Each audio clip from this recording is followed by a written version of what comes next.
Hey Karen, I have the internet weather today. I have actually a couple of different things that I've been exploring, so hopefully you'll enjoy them.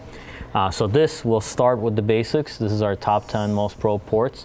There's not many changes here. We see the usual as we always see. The only thing I noticed is that port 8089 jumped up 7 places from 14 last week. It's in place 7 today. And 8545 has jumped up. So on a quiet week like this week, I'm inspired to go and look at stuff that we haven't looked at for a while. So the first thing I decided to look at is port 80. Now port 80, usually when we talk about it, we describe it as, it's a web port, and so this is HTTP type activity. But we've been working with some honeypot data, and I wanted to take a chance and investigate that a little bit more. So here you'll see the one key thing is in our honeypot, where's the port 80 scanning coming from? And it's all over the world. Everybody in the world is scanning for port 80. But when they scan for port 80, what protocol are they using? So one of the things that our honeypot can do is detect that.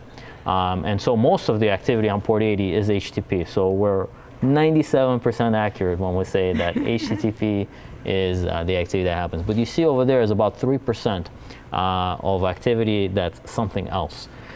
So why are people scanning on port 80? Well, I believe most of it is to just do like reconnaissance. So a lot of it is these internet companies that tell you, hey, this device has a web service open on port 80, or like these search engines, they scan on port 80 to find all the different websites out there. Right. There's lots of security researchers. There's also bad guys. So as I was looking at some of the exploits, this one kind of jumped out at me. And so I prepared a little dashboard here for you just to show you what that looks like. So the thing that I keyed in on is this malicious domain name. It's part of the exploit. It's hognoob.se. And if you search that, you'll notice that activity trying to exploit different exploits on port 80 is coming and attempting to download something from this domain is coming from actually all over the world. But the heaviest concentrations are actually in China, in Asia. But what I decided to see is it only happening on port 80? Are there other ports?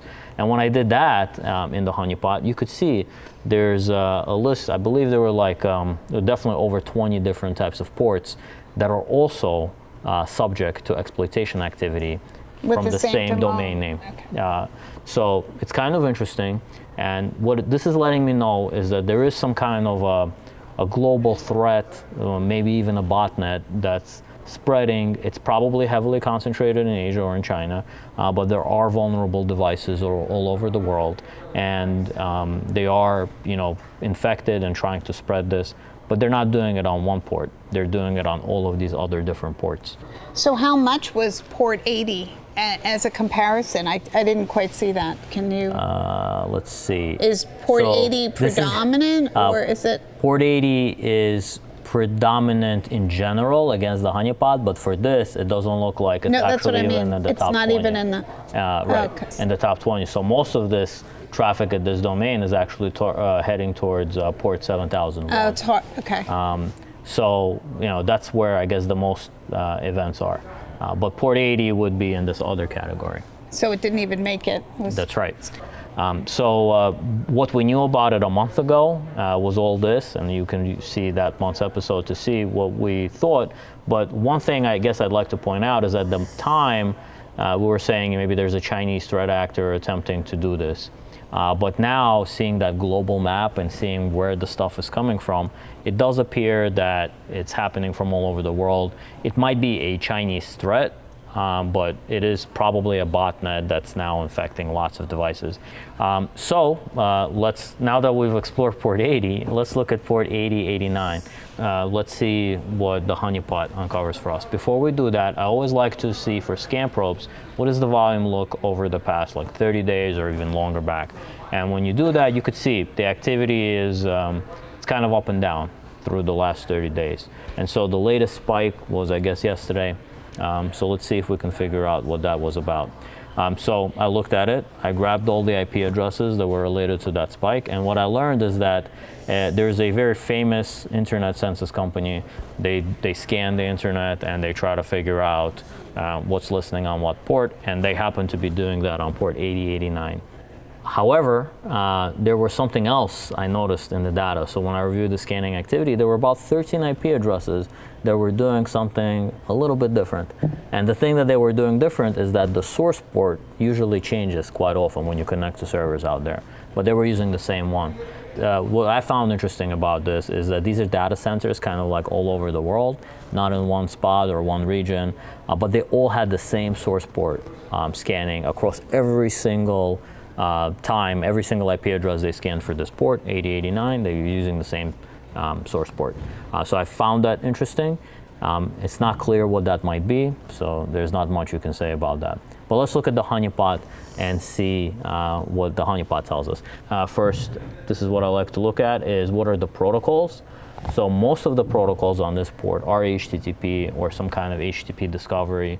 This could mean that people are looking maybe for a proxy that's listening, or perhaps they're looking for an exploit that's on a common service on that port, like for example these references to HNAP or this administrative login interface, or some of this manager HTML. I believe that's looking for Tomcat. But there is like 1/3 of the data is quite interesting. So like 10% of the scanners, they connect to the honeypot and then they just stop, so they don't initiate a connection, so it's empty. A bunch of them are speaking SSL right from the beginning, so they're looking for SSL server, and 7% are actually trying to do RDP over this port, which is kind of weird because that's not the port for RDP. And you could see where the stuff is distributed. It is also worldwide. Maybe later after the show I can actually look and see. What I found in the past is that if you look at RDP, that might come from a specific country of origin. So that's the story for most probe ports. Now let's take a look at my favorite thing, botnets. So for that we use top 10 most sources probing report. Again, it's a very flat list. There's no changes from last week. Predominantly, things swapped here and there. So I'm gonna try to tackle it a little bit like reviewing things that we've talked about in the past, or review things that we haven't talked about for a while. So let's talk about port 445. This is usually associated with SMB. So I went back 900 days to see what has that scanning activity or scan sources activity been like on this port. So you could see a long time ago, this is a long time ago, 2017, there used to be a Trojan, an old worm that was spreading on this port, and there were about 10,000 devices scanning for that. And then, Eternal Blue, Eternal Romance came out, and WannaCry came out, and that's that little spike right there.